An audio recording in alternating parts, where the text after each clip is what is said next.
Olá, Josival, bom dia. Bom dia para você, Daniel. Bom dia a todos que escutam o Jornal da Manhã. Josival, a melhor forma de combater a fome é também ajudando a combater a pobreza. Ao estimular a agricultura familiar, você vai nessas duas frentes, né?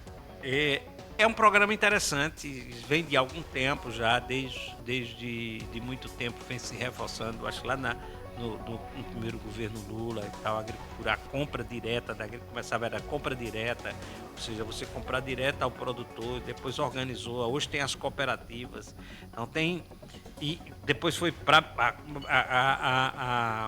produto da agricultura familiar na merenda escolar, foi aprovado, quer dizer, ao longo dos anos, tem uma evolução boa nisso. Eu estava dando uma olhada ontem nas informações e o fato de ter, por exemplo, 30 cooperativas organizadas, essas cooperativas são com pequenos agricultores, que facilita a produção, a compra e a distribuição. É muito interessante, o governador falou ontem de uma liberação de dinheiro com recursos próprios de cerca de 5 milhões de reais, depois 10 milhões de reais. Isso é interessante, é bacana. Eu ainda acho que poderia ter mais. Eu acho que poderia ter mais, não só a agricultura familiar, mas eu fosse hoje do Estado, você nunca, tá certo? Mas eu criaria um amplo programa de produção de alimentos no Estado, Secretaria de Agricultura, né? Não só o programa federal. Um programa amplo de incentivo à produção de alimentos no estado da Paraíba. E essa aí que poderia envolver a produção de grandes produtores, médios produtores e pequenos produtores. Quer dizer, um estado que, ao invés de importar alimentos, ao invés de estar, porque nós importamos muitos alimentos, nós reduzir essa importação de alimentos. Até, por exemplo, muito de nossa verdura, em algum tempo, em algum momento, vem de Petrolina.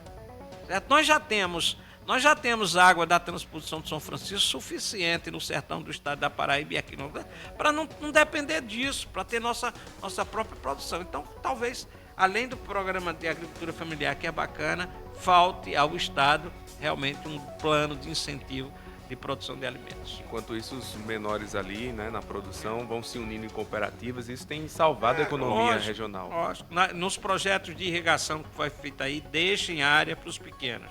Não bota só os grandes. Josival, aproveitei a presença do governador João Azevedo para tratar um assunto que tem se intensificado após as eleições, que é um possível racha do governador João Azevedo com a base do Progressistas na Assembleia. Nós temos duas deputadas que já usaram a tribuna desta semana para reclamar muito. Jane Panta, de Santa Rita, a doutora Paula, lá de Cajazeiras. Tem ainda Galego Souza, que não está satisfeito pela situação da disputa eleitoral em São Bento. Antes de trazer a resposta do governador sobre isso, vamos ouvir o que disse a deputada estadual Jane Panta, que alegou que em Santa Rita o governador João Azevedo perseguiu a prefeitura. Vamos ouvir. Essa vitória ela foi iluminada. Ela foi iluminada porque foi contra tudo e contra todos. E não foi um jogo limpo. Não foi um jogo como deveria ser. Não foi uma política como a democracia nos ensina a ser. Mas estamos aqui. Somos a voz da resistência e estamos aqui. Santa Rita está mostrando para o estado da Paraíba que não é bem assim. Ninguém pode chegar lá e dizer eu quero assim porque sou eu que quero. Quem decide é o povo. E aí ontem eu questionei diretamente ao governador sobre ele ter sido apontado como perseguidor. Vamos ouvir. Eu nunca fiz perseguição a quem quer que seja. Se você olhar aqui, até os maiores adversários meus, prefeitos, receberam investimentos. Agora, é muito fácil dizer que em 22 votou em mim, quando na verdade não se mexeu uma palha em Santa Rita para se ter voto. Então é bom a gente entender como é que as coisas acontecem, para depois não se vir com o discurso fácil. Eu não tenho o menor problema com relação a isso. Não tenho o menor problema. Não faço perseguição a município nenhum. Os 223 municípios da Paraíba receberam investimentos nossos. Municípios que têm adversários ferrenhos foram beneficiados com enormes investimentos na Paraíba toda. Quem precisa das ações é o povo, não é prefeito, não. Ele ainda complementou ao ser questionado sobre como é que fica a relação com o Progressistas, que é o partido do vice-governador, para 2026. Nós temos um projeto para 26. Isso é um problema que cada partido vai ter que resolver. Se fica no projeto ou se não fica no projeto. Não é uma decisão pessoal, eu não posso obrigar ninguém a caminhar junto com quem quer que seja. Cada um faz as suas escolhas. E, logicamente, isso será discutido e deve ser discutido internamente no próprio partido a qual os deputados pertencem.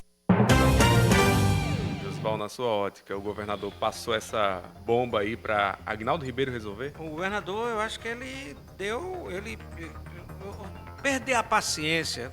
O governador é sempre muito sóbrio nas coisas, mas desta vez ele deu o recado mais direto. Porque também não é difícil um governador ouvir, por exemplo, quando o Jânio Panta diz assim, jogo sujo na campanha eleitoral, de fora, jogo sujo. Não foi jogo sujo, não foi um jogo limpo. Se não foi um jogo limpo, foi um jogo sujo. E aqui a resistência. Se arrependeu de votar em João em 2024? 2022. 22. Então, é um discurso duro. Então, por que que estão. Claro, aí tem a história. Jânio Panta.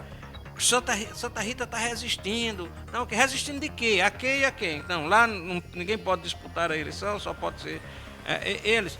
Mas essa história de dizer não foi um jogo limpo, uma insinuação, e dizer vou aguardar, que é uma ameaça, vou me posicionar, estou esperando minhas colegas e tal, uma ameaça para o governador veio e falou logo claramente. Na primeira parte, uma resposta a Jane, né, direta. Mas a segunda parte, ele colocou o problema no colo de Aguinaldo Ribeiro, aqui. Vocês estão chiando aqui por umas eleições municipais? Vocês estão chiando aqui? 2 cidades, 3 cidades? 3 cidades? E aí o governador diz, e é verdade, disputei com vários aliados em várias cidades. Disputou com republicanos, disputou com republicanos em várias cidades. A gente não vê ninguém do republicano reclamar, expondo o governador João Azevedo na Assembleia. O governador disputou com... Assim, tudo bem, as eleições municipais aqui para vocês são mais importantes, então 2026 não é importante? Vocês estão na aliança, Lucas Ribeiro é vice... Quer assumir? Não quer assumir? Vocês querem assumir?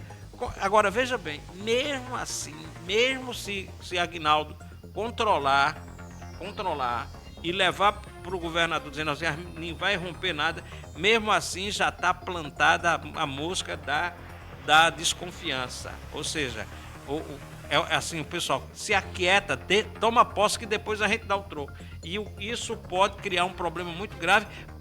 Esse tipo de manifestação de Santa Rita e do PP, que também tem um pouquinho de Cajazeiras, de esperar, tá todo prefeito, os deputados esperando que Lucas assuma em 2026, isso pode fazer o governador acabar ficando no governo, tá? Porque tem a expectativa de que acordos não se cumpram para a eleição seguinte.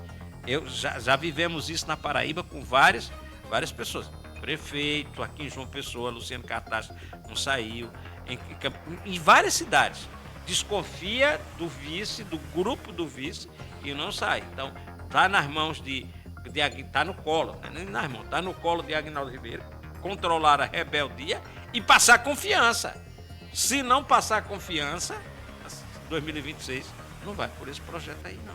Eu sei que nessa discussão acabou saindo da boca do governador João Azevedo o que de fato já se comentava nos bastidores, e que por parte dele não houve satisfação no apoio prestado por Jânio Panta pelo prefeito Panta em 2022. Ele disse que não moveu uma palha, o governador disse, não moveram uma palha para minha campanha. O governador disse, então assumiu claramente. Então está explicado porque não apoiou também o grupo lá em Santa Rita. Por outro lado, o governador tinha um candidato, Nilvan Ferreira, que era do Republicanos, é ainda do Republicanos, e Nilvan agora levou para a Justiça Eleitoral o resultado da eleição lá. Na verdade, a forma em que a prefeitura teria agido no processo eleitoral, como é que vai ficar isso, Oswaldo?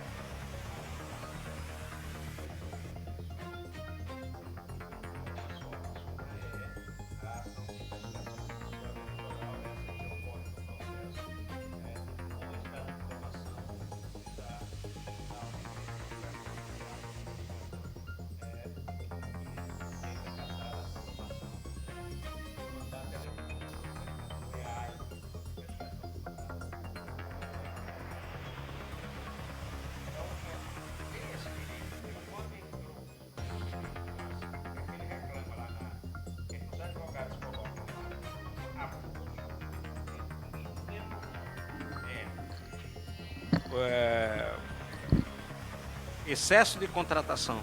Trocou aí o microfone, deu certo? Excesso de contratação de pessoal, de servidores, excesso de pagamento de ajudas tipo CPF, excesso de gastos com publicidade, enfim, são excessos de ação do governo durante a campanha eleitoral em relação ao ano anterior. Então, se tiver isso, comprovar isso, realmente corre o risco. Eu já ouvi hoje aliados de Jane Panta, de Emerson Panta, dizer o direito de espernear e tal, claro, é um direito de espernear, todo mundo também tem o direito de espernear, só que eu não levaria, eu não menosprezaria, muito não, porque, veja bem, sobretudo nessa história de contratação de pessoal, tá? O Tribunal de Contas dizendo que a contratação de pessoal desequilibrou o pleito. Essa semana, o Procurador Regional Eleitoral reafirmou, dizendo que a contratação de pessoal, excesso de contratação de pessoal sem concurso público desequilibrou o pleito, mudou o pleito. Eu não menosprezaria esse tipo de ação. Se o Ministério Público Eleitoral já disse que impactou no resultado da eleição, então alguma providência o Ministério Público Eleitoral vai cobrar em relação a isso. Claro que você tem que ver as condições. Eu vi no resumo das informações sobre o assunto que tinha a Prefeitura de Santa Rita tinha mais de 2.000 prestadores de serviços, e que eles colocam que só no ano eleitoral agora são mais de 750 contratações. As pessoas isso tem impacto eleitoral, não tem impacto eleitoral. Se você for colocar por família, né, numa casa, uma projeção, você teria impacto. Nilvan perdeu por 1.500 votos, então poderia ter impacto, além dessa história que eu vi durante a campanha eleitoral e fiquei meio estarrecido com isso. Meu Deus, ainda tem isso, que é o pagamento em dinheiro, a ajuda em dinheiro, que eles não podem pegar dinheiro e tirar de outra forma, a ajuda em dinheiro, que chama-se pagamento pelo CPF. Tem uma ajuda em dinheiro lá, CPF, para quê? Bota só o CPF da pessoa e bota a ajuda para diversas coisas. Em dinheiro, saindo o cheque, o pagamento direto da prefeitura para as pessoas. Qual foi a quantidade de pagamento do CPF? Eu não sei. Eu não vi ainda, mas é preciso que tenha prova, e eu não menosprezaria não esse tipo de ação. Vamos falar agora sobre a presença do ex-presidente Jair Bolsonaro aqui em João Pessoa. Ele deve desembarcar hoje por volta das 11h30 da manhã e cumprir uma agenda ao longo da tarde aqui na capital, quando no fim da tarde deve voltar ali, deixar o estado. Inclusive, ontem à tarde, a assessoria divulgou que haverá uma entrevista coletiva do ex-presidente da República por volta das 3h em um restaurante aqui em João Pessoa, e a agenda aqui na capital vai ser no formato carreata, né, Josivaldo? Já começar ali próximo ao Almeidão e circular diversos bairros de João Pessoa. Eu achei a programação extensa demais para pouco tempo, né? Já que, inclusive, o próprio Cabo Gilberto disse que é um bate e volta. É muito pressado. Chega no aeroporto, ele vai para o saguão, tem aquelas manifestações, vem, depois querem sair, chega às 12h30 no entorno do Almeidão, vai sair de lá uma hora, ou talvez mais, aí percorrer 14 bairros, até entre 1 e 3 horas da tarde, que é isso que está, 3 horas não, menos de 3 horas, porque houve uma mudança na programação. Que eu vi, que tinha assim, visita ao bairro Mercado de Mangabeira. Então a visita ao Mercado de Mangabeira, pelo que eu entendi da programação de ontem à noite, é depois da carreata. Ele vai andar a pé, porque de fato a carreata passar por dentro de Mangabeira é quase impossível, quase improvável. Eu acho que vai passar só na Ailton Souto Maior mesmo. Vai fazer uma visita a pé no Mercado de Mangabeira para estar 3 horas da tarde numa churrascaria na hora para poder dar entrevista coletiva e almoçar. Então vai ter 1h30 para percorrer 14 bairros. Eu acho, ou a carreata será encurtada, ou vai ser difícil cumprir a obrigação. Mas é assim, o que é que eu disse? Na reta final da campanha eleitoral aqui em João Pessoa, para as pessoas entenderem, vale trocar em miúdo. Tem aqui o lado de Marcelo Queiroga está apostando tudo nessa nacionalização da campanha. Nacionalização, o que é nacionalizar a campanha? Trazer os atores principais do conservadorismo, tá? Para a campanha eleitoral. Vem Bolsonaro, vem Michele na próxima semana. Hoje tem um café da manhã, está acontecendo agora com o deputado Marcel Van Hatten, que é do Novo. Aqui eles trouxeram do Novo. E eu fiquei, inclusive, meio estarrecido quando vi isso. Eu disse, rapaz, tem uma coragem enorme. Porque Marcelo Van Hatten é do Rio Grande do Sul. Na reforma tributária, o cara fez cada discurso contra o Nordeste sem pena contra o Nordeste. E ele vem pra cá assim, como se... Né? O conservadorismo tem muita coragem disso. Mas tem aqui. Então estão apostando nessas fichas todas. E guardaram um pouquinho de ficha para apostar em Michele Bolsonaro na próxima semana. E do outro lado, Cícero Lucena tem apostado toda a sua campanha em conduzir sem nacionalizar, sem polarizar.